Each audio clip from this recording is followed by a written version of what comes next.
Kung gusto mong maging isang virtual assistant or nagsisimula ka pa lang sa remote work industry, this video is for you.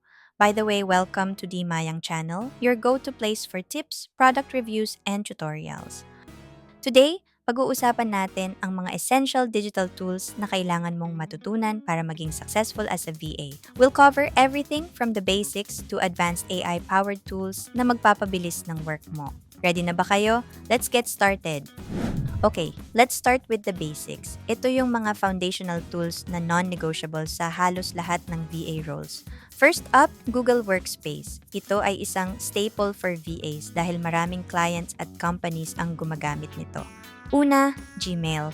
Of course, dapat professional ang email address mo like firstname.lastname@gmail.com and may professional signature ka. Kailangan mong maging expert sa inbox management, paggamit ng CC at BCC, pag-schedule ng emails, at pag-attach ng files from Google Drive. Next is Google Calendar, which is super crucial for calendar management. Dapat alam mo kung paano gumawa ng events, mag-invite, mag-add ng attachments, at maglagay ng Google Meet or Zoom links. And here's a pro tip, master how to manage and add multiple time zones. Mahalaga ito, lalo na kung iba ang location ng client mo. And of course, Google Drive for data management and file organization. Dito na rin papasok ang Google Docs, Sheets, at Slides na parang katumbas ng Microsoft Word, Excel, at PowerPoint. You also need to be familiar with Google Forms.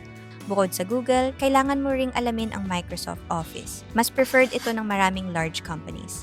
The suite includes Outlook, OneDrive, Word, Excel, and PowerPoint. Kahit mas sanay ka sa Google, it's important to refresh your skills with Microsoft tools. Tandaan, paid product ito, pero pwede kang mag-subscribe monthly or request sa client mo na sila ang bumili para sa'yo. Most of the time, si client na ang mag-provide ng tools na gagamitin for work.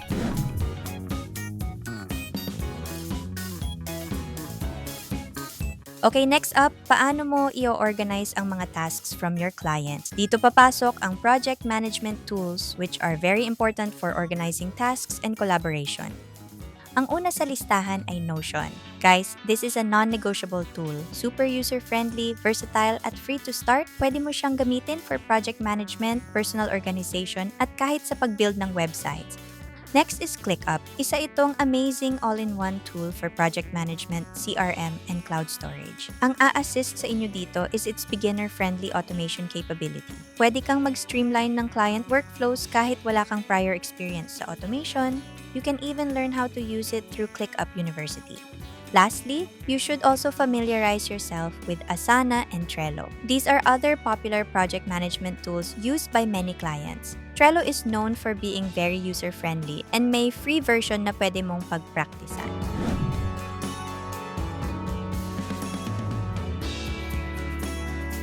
Ngayon, pag-usapan naman natin ang mga modern tools na kayang i-enhance ang iyong efficiency, lalo na sa calendar management at note-taking. Para sa calendar management, mayroong Vimcal. Dito, pwede mong pagsama-samahin lahat ng calendars mo sa iisang lugar. Ang advantage nito sa Google Calendar ay ang kakayahan nitong magpakita ng multiple time zones simultaneously. May AI feature din ito na kapag hinighlight mo ang mga bakanteng oras mo, automatic na itong gagawa ng availability email para sa'yo. Ang laking time saver nito sa scheduling. Para naman sa meeting notes, subukan mo ang Fireflies.ai or Fathom. Ang AI tool na ito ay sasali sa Zoom or Google Meet call ninyo para automatic na i-transcribe ang usapan, gumawa ng summary, at ilista ang mga action items. Dahil dito, hindi mo na kailangan mag-take ng minutes manually. Pwede pa ngang sumali ang AI sa meeting on your behalf kung hindi ka available. Para sa research at content, I recommend Gemini, ang AI tool ng Google. Mas maganda ito kaysa sa ibang AI dahil kumukuha ito ng real-time information. Pero ang pinakamalaking advantage nito ay ang seamless integration sa Google Workspace. Pwede mong i-convert ang gawan ng AI diretso sa isang Google Doc, Sheet, Slide o Form. At para sa huling bahagi, ang mga tools na gagamitin mo sa pang-araw-araw na communication at pag-browse. Sa video conferencing, dapat pamilyar ka sa Google Meet at Zoom. Sinasabing mas powerful ang Zoom at pwedeng gamitin sa malalaking events o presentations. Para sa messaging, crucial ang paggamit ng secure apps.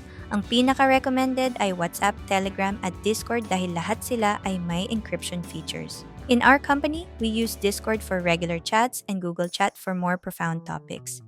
Panghuli, Google Chrome extensions. Ito ay mga add-ons na kailangan mong i-install sa Google Chrome browser mo, LastPass, para sa secure na pag-manage at pag-share ng passwords sa clients. Loom, para makagawa ng screen recordings para mas madaling i-explain ang mga proseso sa client.